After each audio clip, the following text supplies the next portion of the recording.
Assalamualaikum warahmatullahi wabarakatuh. Alhamdulillahirabbil alamin wassalatu wassalamu ala Rasulillah wa ala alihi wa sahbihi ajma'in. Alhamdulillah, bersyukur kepada Allah Subhanahu wa taala. Sekali lagi pagi ini kita dapat bersama-sama dalam tadabbur siri tadabbur Al-Quran setiap muka surat. Alhamdulillah, pada pagi ini kita telah sampai ke muka surat 555. Alhamdulillah.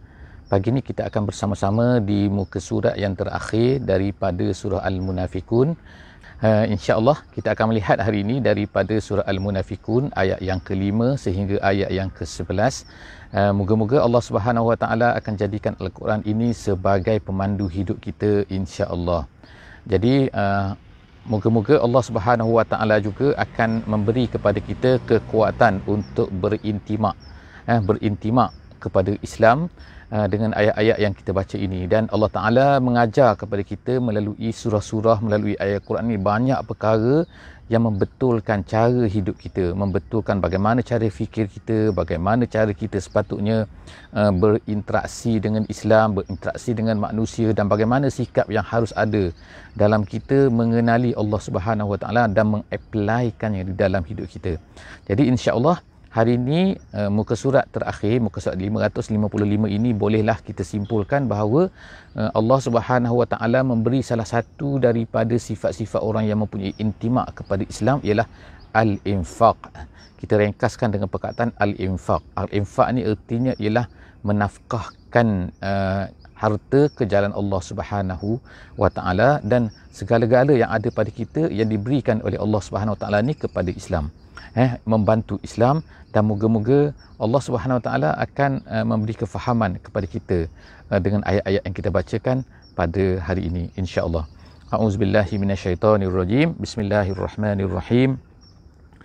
Wa idza qila lahum ta'alu yastaghfir lakum rasulullahi lawaw ru'usahum wa ra'aitahum yasudduna wa hum mustakbirun. Sadaqallahul azim. Saya bacakan tadi adalah ayat yang kelima daripada surah Al-Munafikun. Jadi Allah Subhanahu Wa Taala masih lagi terus menceritakan kepada kita sifat-sifat yang ada pada orang-orang munafik. Orang-orang munafik dengan sifat-sifat kejahatan mereka, sifat-sifat yang tidak sepatutnya ada pada seorang Muslim. Tapi Allah Subhanahu Wa Taala paparkan kepada kita di sini untuk menjadi pedoman kepada kita, supaya kita ini jangan jangan berperangai seperti orang-orang munafik ini. Kerana ini adalah sifat-sifat yang buruk yang Allah Ta'ala gambarkan. Mungkin ianya berlaku di kalangan kita, dalam masyarakat kita, ataupun tidak berlaku, tetapi jaga-jaga. Kemungkinan asap-asapnya, kemungkinan serpihan-serpihannya mungkin berlaku sebahagiannya pada kita.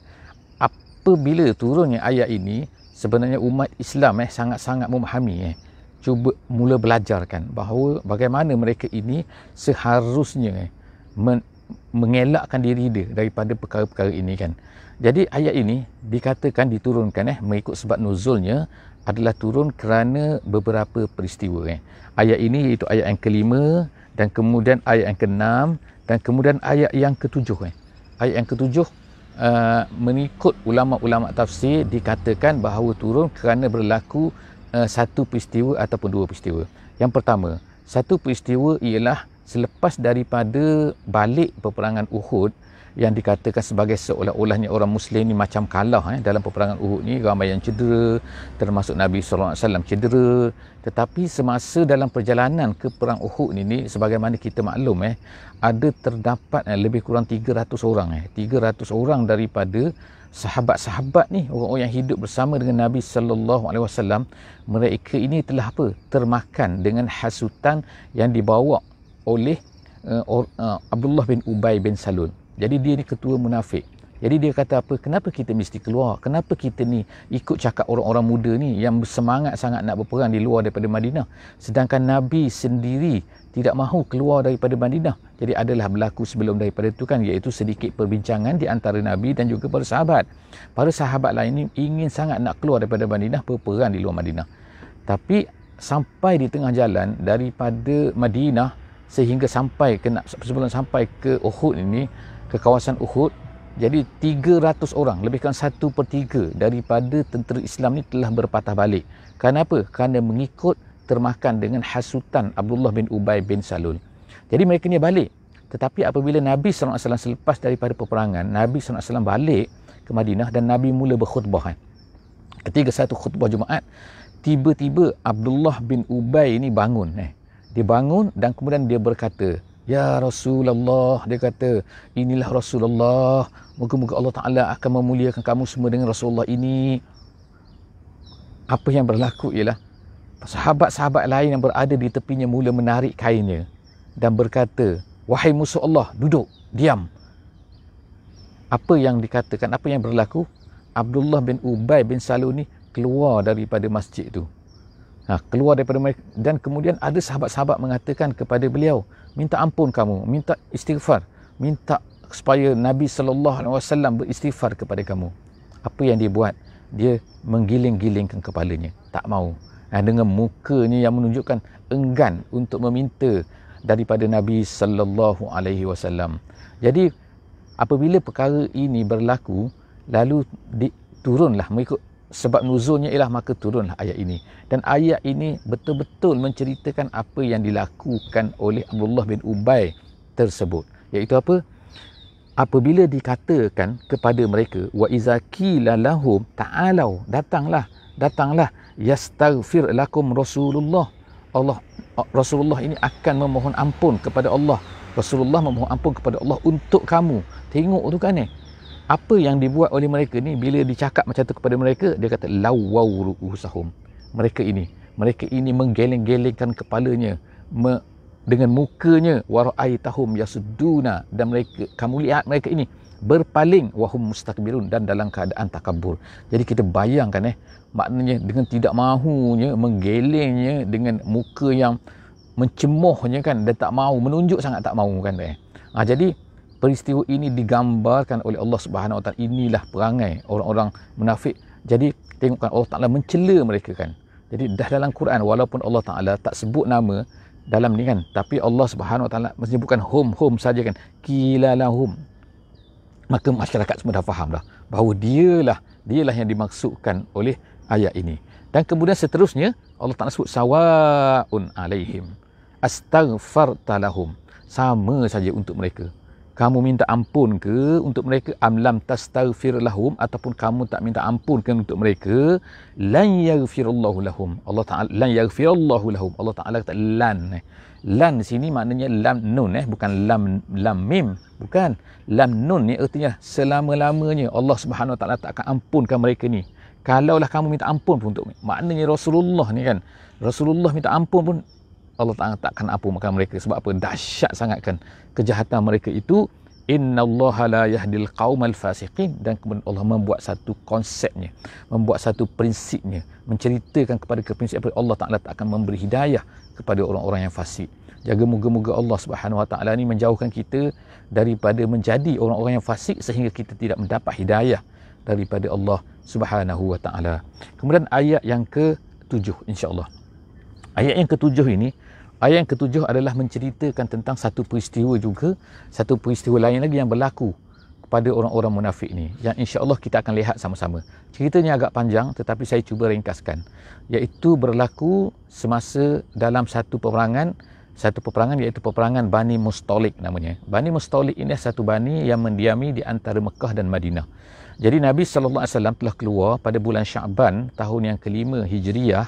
Tahun kelima Hijriah. Sebenarnya Bani Mustalik ni, peperangan Bani Mustalik, walaupun ia tidak berlaku peperangan, tetapi peristiwa Bani Mustalik ini sangat besar. Kerana apa? Banyak perkara-perkara yang telah menjadi syariat telah ditetapkan oleh Allah Subhanahu Wa Taala semasa Bani Mustalik ni, semasa peristiwa Bani Mustalik. Antaranya ialah ayat hijab dan juga sebagainya, dan juga peristiwa hadisul ifki, iaitu peristiwa surah An-Nur yang berlaku kepada Siti Aisyah radhiyallahu anha. Jadi insya-Allah kita akan lihat sama-sama insya-Allah kan, apakah dia yang berlaku. Yang berlaku di antara peristiwa, tadi satu peristiwa hadisul ifki, iaitu peristiwa peristiwa pembohongan tu, dan kemudian peristiwa ini juga adalah peristiwa yang sangat besar yang berlaku semasa peperangan Bani Mustalik ni, iaitu apa? Semasa satu peristiwa, iaitu ada telaga di sana, satu telaga dalam perjalanan tu, jadi Nabi SAW telah berhenti untuk berkhemah di kawasan tersebut. Jadi ada dua orang pada masa tu, ada dua orang gulam. Gulam ni maknanya macam hamba gitu. Jadi mereka ni, iaitu seorang bernama Jahjah. Jahjah ibnu Sa'id. Namanya Al-Ghifari. Dia ni adalah hamba ataupun budak. Bukan budak kepada, dikata gulam. Budak kepada Umar bin Al-Khattab. Jadi dia ni telah pergi ambil air di satu telaga tu. Jadi kemudian dia menghulurkan timbanya untuk mengambil air. Kemudian ada seorang lagi pada masa tu, nama dia Sinan. Sinan bin Wab. Sinan bin Wab. Dia ni adalah orang Ansar. Jadi pada ketika itu, yang ni pun nak ambil air juga. Sinan pun ambil air juga. Kemudian Jahjah pun nak ambil air juga. Tiba-tiba tali timba ini berbelit-belit dua orang ni kan. Jadi bergaduhlah dua orang inilah, bergaduh. Biasalah kan bergaduh kecil-kecilan kan. Jadi tapi peristiwa ini telah dilihat. Peristiwa bergaduh ni kan, kau ni ambil timba aku macam tu, ni tali aku ni macam tu lah, kenapa kau, contohlah kan. Itu biasa kan, pada manusia biasa berlaku kan. Jadi tapi yang dahsyatnya pada peristiwa ini ialah apa? Ketika berlakunya macam pertengkaran kecil di kalangan dua orang ini, perkara ini dilihat oleh Abdullah bin Ubay bin Salul ni. Jadi dia kata apa? Dah berlaku dah, dia kata. Dah berlaku, lebih kurang saya buat terjemahan dia dalam bahasa kita iaitu dah berlaku dah. Tengok kan. Inilah dia kata kau orang beri lagi, dia kata. Bagi muka lagi kat mereka ni. Iaitu apa? Maksudnya orang-orang Muhajirin. Tengok, dia kata. Apa yang kamu buat ni, dia kata. Abdullah bin Ubay bin Salul ni katakan kepada orang-orang yang dikeliling dia tu, walaupun tak pada semua orang tapi dia kata kepada satu kelompok yang dirasakan bahawa semua ni adalah munafik lah kan. Jadi dia kata tengok tu. Kau orang ni kan beri makan, samalah seperti dia kata Abdullah bin Ubay ni, dia kata samalah seperti ungkapan kata-kata samin kalbak yakulak. Dia kata kamu gemukkan anjing kamu, lepas tu anjing tu makan kamu.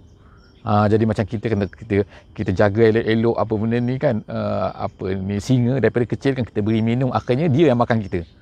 Itu samalah dia kata kamu ni, kamu gemukkan anjing kamu, lepas tu anjing tu makan kamu balik.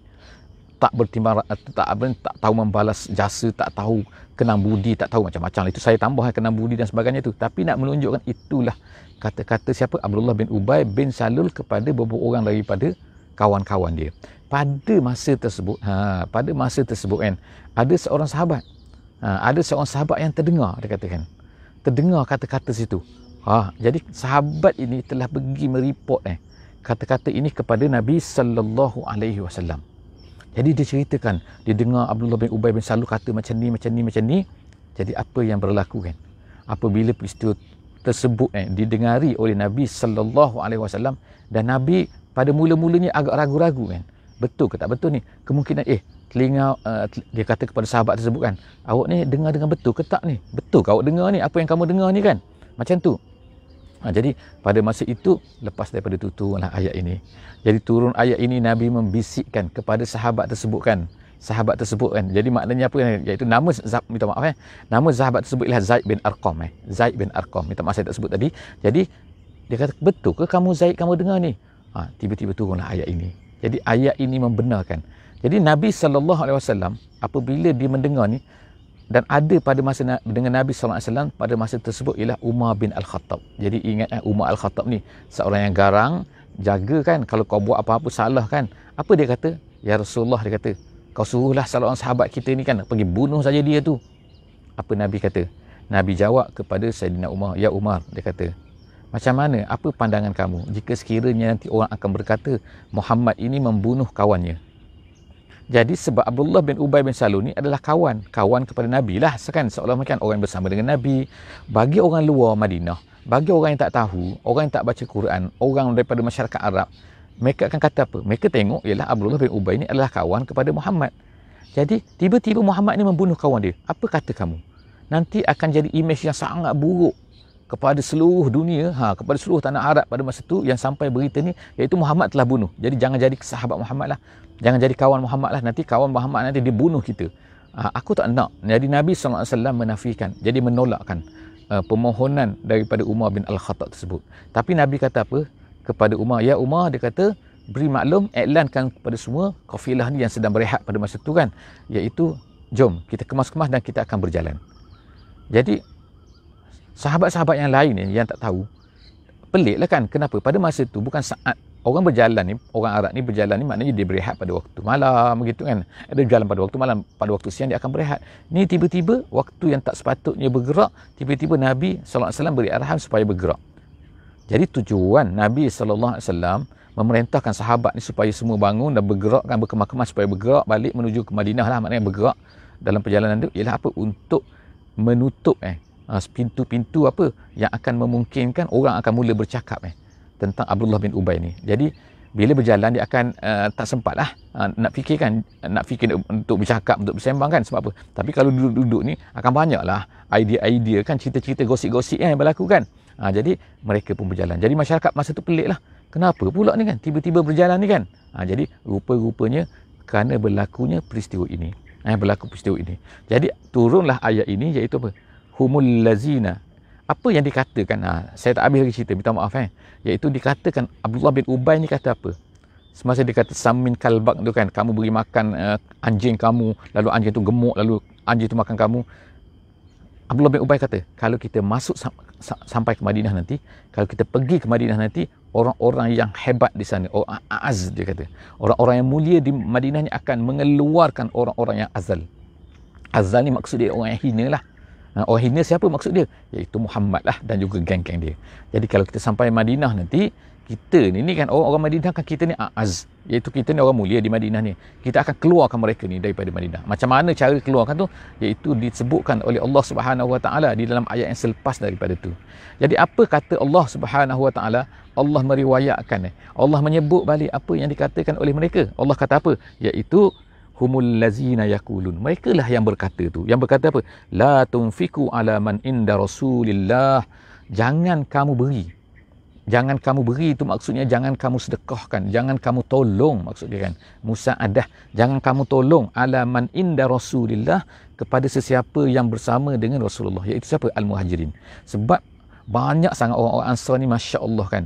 Orang Islam Ansar ni, mereka ni membantu para sahabat daripada Muhajirin. Mereka datang tak ada harta, mereka datang dalam keadaan miskin, mereka datang tinggalkan harta-harta mereka di Mekah kan.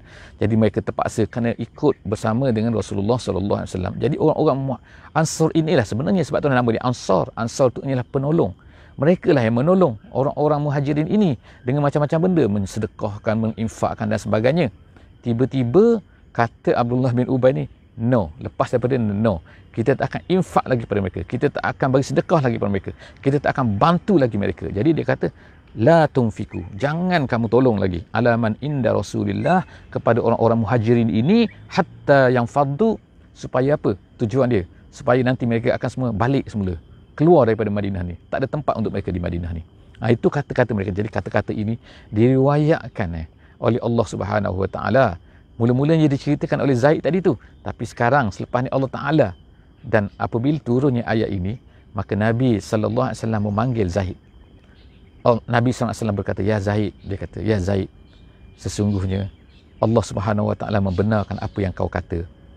Jadi walaupun pada mulanya ada jugalah kan rasa-rasa betul ke apa yang disebutkan oleh Zaid ni, Zaid bin Arqam ni, jadi rupa-rupanya betul. Allah Subhanahu Wa Ta'ala sendiri memberitahu bahawa apa yang dia cakap tu adalah betul.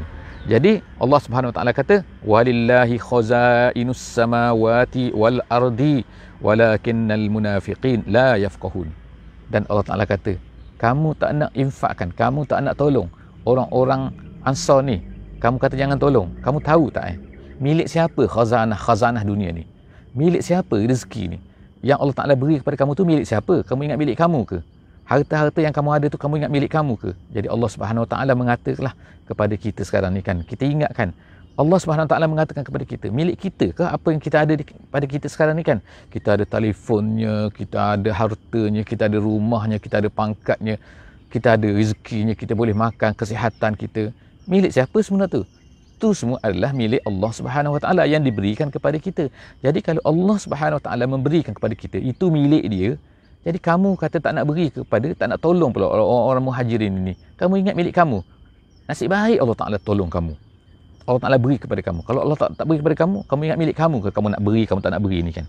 Jadi Allah Subhanahu Wa Ta'ala, walakinnal munafiqin la yafqahun. Tapi orang munafik tak faham. perkara-perkara ni. Seterusnya Allah Ta'ala berkata, yaquluna, menceritakan lagi, yaquluna, mereka berkata, la in raja'na ilal Madinah, kalau kami balik, kalau kita balik, semua kita ni balik nanti kan.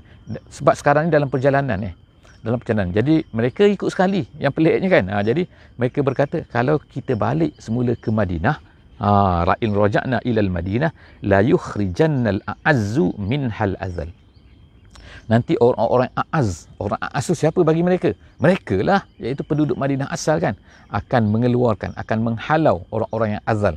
Azal ni orang hina. Orang hina ni orang muhajirin dan juga Nabi lah. Jadi apabila ayat ni turun, apa yang dikatakan Nabi SAW, bila Nabi menceritakan perkara ini, lalu perkara ini sampai kepada apabila ayat ni, apabila ayat ni turun dan Nabi SAW membacakan kepada para sahabat, lalu ada salah seorang daripada anak Abdullah bin Ubay bin Salul ni, nama dia Abdullah bin Ubay bin Salul. Ingat ada dua Abdullah tu bukan satu Abdullah. Kalau Abdullah bin Ubay bin Salul itu adalah kepala munafik tu, tapi ni anak dia. Jadi anak dia bernama Abdullah. Jadi dia Abdullah bin Ubay bin Salul. Jadi Abdullah ni dia seorang kuat iman dia. Dia seorang yang sangat bagus. Jadi apa yang berlaku ialah dia berkata, ya Rasulullah, dia kata, ayahku berkata begini kan. Jadi aku takut nanti, dia kata, ada di kalangan para sahabat ni yang akan membunuh ayah aku ni. Kerana kata-kata dia, kerana tembelang dia dah pecahkan, kerana Allah Ta'ala dah ceritakan ni. Jadi ya Rasulullah, izinkan aku untuk membunuh ayah aku. Abdullah bin Abdullah ni berkata, meminta izin daripada Nabi. Tengok kan, dia tak bunuh terus, tapi dia minta izin kepada Nabi dulu. Ini caralah yang dia ajar oleh Allah Subhanahu Wa Ta'ala kepada para sahabat kan. Nabi ajar kepada para sahabat bagaimana kita di dalam satu organisasi, dalam satu kumpulan kan, kita minta izin kepada ketua kita kalau kita nak buat satu benda yang besar macam ni kan, membunuh ni kan. Sebab apa? Alasan Abdullah bin Ubay bin Salul ni, dia kata, kenapa aku yang minta izin untuk membunuh ayah aku? Kerana aku takut nanti kalau ada orang lain yang bunuh ayah aku, takut nanti aku akan melihat orang yang membunuh ayah aku tu, aku takut nanti aku naik marah dan aku akan membunuh dia pula kan, membunuh pembunuh kepada ayah aku tu. Jadi aku tak nak aku ni membunuh seorang Muslim kerana dia telah membunuh seorang munafik. Jadi tapi apa nak kata Nabi SAW? Nabi tak benarkan. Samalah tadi tu, aku tak nak aku ni dilihat bahawa telah membunuh sahabat aku sendiri. Tapi apa yang berlaku ialah apa? Dalam perjalanan balik apabila dah nak masuk ke Madinah, maka diriwayatkan dalam riwayat bahawa dalam riwayat sirah, iaitu Abdullah bin Ubay ni dia telah berdiri di pintu masuk Madinah. Dan kemudian dilihat seorang-seorang masuk kan. Dia berdiri di situ bawa pedang dia dan dia tengok siapa yang masuk. Bila sampai kepada ayah dia, kepada orang-orang munafik ni, dia kata apa? Aku tak akan benarkan sehingga Rasulullah benarkan. Sebab apa kan? Dalam Al-Quran Allah Subhanahu Wa Ta'ala sebutkan, iaitu apa? Ayat ni, walillahil izzatu wali rasulihi walil mu'minin walakinnal munafiqin la ya'lamun. Izzah itu adalah milik Allah Subhanahu Wa Ta'ala. Jadi kamu mengatakan bahawa orang-orang a'azzu akan mengeluarkan azallu, orang-orang yang mulia akan mengeluarkan orang-orang yang azal. Sekarang ni siapa yang izzah? Siapa yang a'az? Yang a'az ialah Allah, Rasul dan orang mukmin. Jadi aku tak akan benarkan kecuali orang tu diizinkan oleh orang-orang yang hebat, orang yang ada izzah. Siapa yang ada izzah di bersama kita ni? Iaitu Rasulullah sallallahu alaihi wasallam. Jadi kalau Rasulullah memberi izzah, aku akan memberi kebenaran, aku akan benarkan. Jadi terpaksalah ayah dia, Abdullah bin Ubay ni terpaksa minta izin daripada Rasulullah. Kenapa? Kalau tak, dia tak boleh nak masuklah Madinah ni. Sebab apa? Anak dia tu yang power tu kan, dengan pedang tu akan tak benarkan siapa-siapa pun masuk ke Madinah kecuali orang-orang yang dibenarkan oleh Rasulullah sallallahu alaihi wasallam. Kemudian akhirnya dalam ayat yang terakhir iaitu ayat yang ke-9, yang ke-10 dan ke-11, Allah Subhanahu Wa Ta'ala menyeru kepada orang-orang yang beriman pula kan, supaya mereka ni kan jangan jadi seperti orang-orang munafik ni. Orang munafik ni dia rasa bahawa harta ni harta dia. Dan dia rasa bahawa kita tak boleh derma-derma, kita tak boleh infak-infak, kita tak boleh sedekah-sedekah kepada orang-orang yang nak bekerja di jalan Allah Subhanahu Wa Taala ni. Jadi Allah Subhanahu Wa Taala menceritakan, wahai orang yang beriman, ya ayyuhallazina amanu la tulhikum amwalukum wala auladukum an zikrillah. Tengok kan, Allah Subhanahu Wa Taala berkata, wahai orang yang beriman, janganlah harta kamu dan juga anak-anak kamu, maknanya sayang pada anak, sayang pada harta, menyebabkan kamu ini tulhikum, menyebabkan kamu ini, semua perkara-perkara itu menyebabkan kamu lalai. An zikrillah maknanya daripada mengingati Allah Subhanahu Wa Taala. Ertinya apa di sini? Tak boleh sekali, haram kalau kita ni kerana sayang kepada anak, kerana sayang kepada harta, menyebabkan kita ini melupakan Allah Subhanahu Wa Taala, ataupun secara umumnya ulama kata iaitu apa? Iaitu kita ni melalaikan perintah Allah Subhanahu Wa Taala hanya kerana harta dan juga kerana anak. Kita lihat pada hari ini kan, ramai di kalangan manusia kan yang sibuk dengan hartanya, sibuk dengan anaknya, sibuk dengan powernya, sibuk dengan sokongan-sokongannya, menyebabkan manusia ni kan lupa untuk mengingati Allah, bahkan melanggar perintah Allah Subhanahu Wa Taala dengan rasuahnya, dengan apa-apalah macam-macam kan, perkara-perkara yang melanggar perintah Allah Subhanahu Wa Taala. Kenapa? Hanya semata-mata untuk mendapatkan sokongan aulad, mendapat harta. Jadi Allah Ta'ala ingatkan, jangan, perkara ni jangan berlaku pada kamu. Kenapa Allah Ta'ala kata, wa man yaf'al zalika faulaika humul khasirun. Siapa yang buat macam tu, dia adalah orang yang paling rugi. Bukannya untung, dia ingat untung dia dapat harta banyak, dia ingat untung dapat sokongan ramai kan. Tak kan, dia adalah orang-orang yang rugi. Sebab apa? Dia telah lari daripada mengingati Allah Subhanahu Wa Taala, lari dan sanggup berbuat maksiat kepada Allah Subhanahu Wa Taala. Wa anfiqu, Allah Ta'ala kata, wa anfiqu, ayat yang ke-6 10 wa anfiqu, infaqanlah, mimma razaqnakum, min ma razaqnakum, daripada apa yang kami rezekikan kepada kamu. Jadi Allah Ta'ala ingatkan bahawa apa yang ada pada kamu ni sebenarnya pemberian Allah. Jadi hendaklah kamu infakkan balik. Allah Ta'ala beri kepada kamu harta supaya kamu boleh infakkan, supaya kamu dapat pahala. Kalau Allah Ta'ala tak beri kepada kita harta, bagaimana kita boleh berinfak? Jadi ingatlah, harta tu bila kita dapat tu bukan milik kita, tetapi milik Allah Subhanahu Wa Ta'ala. Allah adalah the owner, and the only owner kepada tu. Cuma diberi pinjam kepada kita. Jadi bila diberi pinjam, maka kita infakkan. Allah Ta'ala nak tengok kan, apabila kita dapat harta, kita buat apa dengan harta tu. Jadi kita infakkan di jalan Allah, min qabli an ya'tiya ahadakum al-mautu, sebelum kamu ni mati. Kalau dah mati, nak infak apa lagi kan, sebab dah mati dah. Kan dah mati, semua tu bukan jadi milik kita dah. Jadi milik waris, jadi milik orang ni, jadi milik orang ni kan, tak ada apa-apa. Jadi infakkan sekarang. Sekarang infakkan kalau ada. Kemudian apa kan? Fayaqul, Allah Ta'ala kata nanti kamu dah mati tu, barulah kamu akan berkata, laula akhartani ila ajalin qarib. Ya Allah, tak boleh ke lambatkan sikit? Lambatkan sikit apa? Lambatkan sikit mati ni. Sebab bila nak mati dah tak boleh dah. Tiba-tiba mohonlah kepada Allah, ya Allah, aku nak infak ni, aku nak infak ni. Dah nak mati dah kan, baru nak berdoa kan, baru nak minta kan dah. Sekarang Allah Ta'ala kata fa as-saddaqa. Jadi dia ni berkata kan, dia kata apa kan? Mintalah lambatkan sikit mati. Sebab apa? Aku nak infak ni, aku nak bersedekah ni, wa aku minas solihin, dan aku nak jadi soleh. Aku nak jadi orang baik, nak buat amalan. Tadi tak nak zikrullah, tadi sibuk dengan harta, dan ada harta tak nak bagi pada orang. Itu perangai orang munafik kan. Jadi jangan tu kan, jangan infaklah, jangan berilah kepada Islam, jangan berilah untuk bantu Islam, apa-apa untuk mengembangkan Islam, jangan beri kan untuk kita kan, kita yang susah-susah cari. Itu adalah perangai munafik kan. Ya Allah Ta'ala beri amaran kepada kita semua. Jadi akhirnya ayat yang 11 ayat yang ke-11 pada hari ini, walan yuakhirallahu nafsan iza jaa ajaluha. Apabila dah datang ajal, Allah Ta'ala kata lan, sekali-kali tidak akan dilambatkan. Bila dah tiba saat-saat kematian, wallahu khabirum bima ta'malun, Allah tahu apa yang kamu buat. Jadi sekarang ni Allah Ta'ala tengok apa yang kita buat. Allah Ta'ala memerhati apa yang sedang kita buat, dan Allah Ta'ala akan hisap segala-galanya. Jadi setakat itu sajalah sahabat-sahabat semua. Moga-moga kita akan diberi ganjaran oleh Allah Subhanahu Wa Ta'ala dengan usaha sedikit kita pada hari ini, dan kita akan mendapat sedikit sekelumit daripada pengajaran ayat-ayat Quran ini bagi pemanduan hidup kita setiap hari. InsyaAllah moga-moga Allah Ta'ala akan bantu kita, dan kita insyaAllah berusaha untuk insyaAllah dengan menyebarkan link kita link ni kan, untuk website kita ni kan, untuk Facebook kita ni kan, kita bagi kepada semua orang supaya semua orang boleh bersama-sama dapat manfaat bagi sesiapa yang cuba untuk mendapatkan manfaat yang terbaik insyaAllah daripada Al-Quran. Aku qauli hadza wa astaghfirullahal azim li wa lakum. Jumpa lagi insya-Allah